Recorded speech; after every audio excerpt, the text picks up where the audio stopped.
Venus Love is her screen name on my support group that's on my website. And she says, "Hi, Dana. I am rereading the book. It's the book club book of the month for June is Psychopath Free. And if you guys haven't read that book, I highly recommend it. It's like fantastic. I mean, nothing short of fantastic. It is just, he just nails it. We talked a little bit about it last week, and really just a fantastic, fantastic book. It just, I mean, like he just nails it. He just nails it. And anyways, so her question is, she wants to know, what in the hell happened to us emotionally? How did the narcissist mentally get into our head and manufacture these emotions in us? They somehow get us from confused to upset to sad to angry to obsessive to jealous, and it's all ongoing. We might have been the most easygoing person, confident, a person of good nature and spiritual, and then we become an emotional, crazy mess.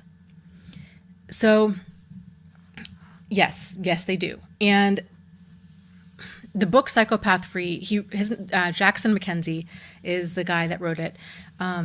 He talks a lot about this and how he recommends looking, like distancing yourself and realizing, okay, were you acting like this before you were in this relationship with this person? You know, have you acted like this in the past with people? If not, because probably not, then the common denominator here is not you, it's them. And that can be really helpful if people are trying to sort out, is it me or is it them? Was this the best relationship ever, or was it a total nightmare? Did I lose my soulmate, or was this Satan? Like, when you're trying to figure out like what happened and what's going on, he really recommends using a concept that he calls a constant. And so your constant is somebody that you feel really comfortable around. So a good friend, let's say, for example, or for me, my constant is my brother. So I often think, if I encounter strange behavior from a guy, I think to myself, what would my brother do in this situation? How would he handle it? And that gives me a good baseline of knowing like whether or not something's weird or not. Because I think my brother's a really, like, he's a good guy. So it's, you know, that's kind of just, that's my baseline for what's normal behavior. Because it can get so concerned and twisted around. Hold on, let me see. It can get so twisted around that people don't know like what, you know, which end is up. So how do they do this?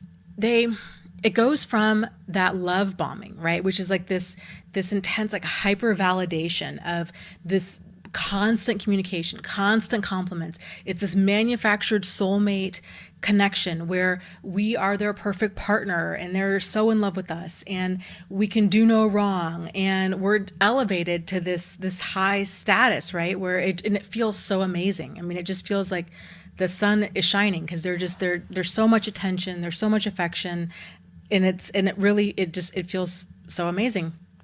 When things start to turn, when that devalue cycle stage starts happening, then it turns to a lot of different things, right? So it can be like that subtle grinding down. It can be a lot of like subtle comments, name calling.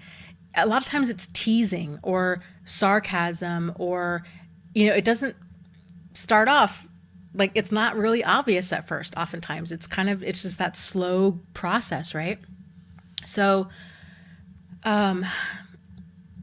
part of that insanity, that crazy making roller coaster, is a lot has to do with triangulation. And so they're continually triangulating the new person. Like if you're the current partner, they're triangulating you with their ex, or with like random people that they have that they're like messaging on Facebook or on Instagram or whatever. And then of course they're spinning it to make it seem like you're the one with the issue. You're jealous, you're crazy, you're possessive, you know, you're paranoid, you have trust issues, when really, like, no, you don't. They have squirrely behavior, and they you know, want to continue having squirrely behavior. So the only way for them to be accountable for it, or I should say to not be accountable for it, is to not take accountability for it, which meaning like they blame us, right, for their issue when it's not our issue. So they normally kind of, and I printed this out and then I left it at work, but it tends to run a very set course where they will provoke an emotion like jealousy, like anger, like insecurity, and then they deny it by making it seem like, we've got some sort of issue. We're jealous or crazy or possessive or needy or clingy or what have you. When really any human being, if that emotion's being provoked, right, would have that reaction. So they're provoking an emotion, then they're denying it, then they're spinning it around, right? And then they're blaming us. And so that is the crazy making thing. And so when that happens, when now they're blaming us, so if we were originally telling them that they were being manipulative or that we didn't like their behavior, that we thought that they were cheating or acting squirrely, if they, they're acting squirrely, right? They might be triangulating. Then they spin it around. They deny and then they blame. For us, it's going to be very confusing because it's like, well, wait a minute, like who has the problem, right? So it's that level of, confusion of, wait a minute, how are we now talking about me? I want to talk about this behavior. Like, why are you messaging this other woman or this other man, or why are you trying to pick a fight, right? They deny it. They spin. They blame. They deny. So now all of a sudden it's spun back around on us, and that's confusing because it's like, wait a minute, how did we get here? Then that confusion grows to introspection where you start wondering, is it who has the issue here? Like, is it me or is it them? Like, am I being paranoid and needy and clingy and all these things, or what's going on? Then because of all of this like confusion and they're not denying things, they're blaming us. I mean, that's gaslighting, right?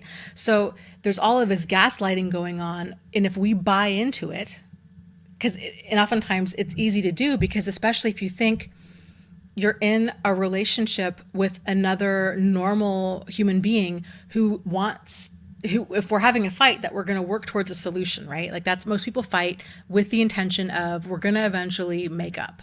Like there's going to be a solution. But with a narcissist or other type of emotional manipulator, there is no solution reached. There's only us apologizing for bringing up issues we had, or them getting upset and leaving, or them getting upset and doing silent treatment.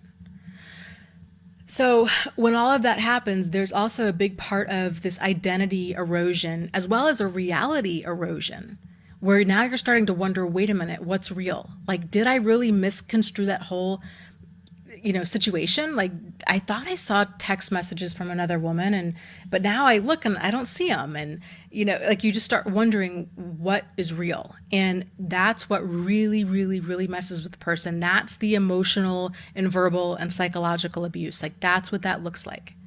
Lots of love to you guys. You are not alone. You are not crazy, and you really can move forward and heal from this.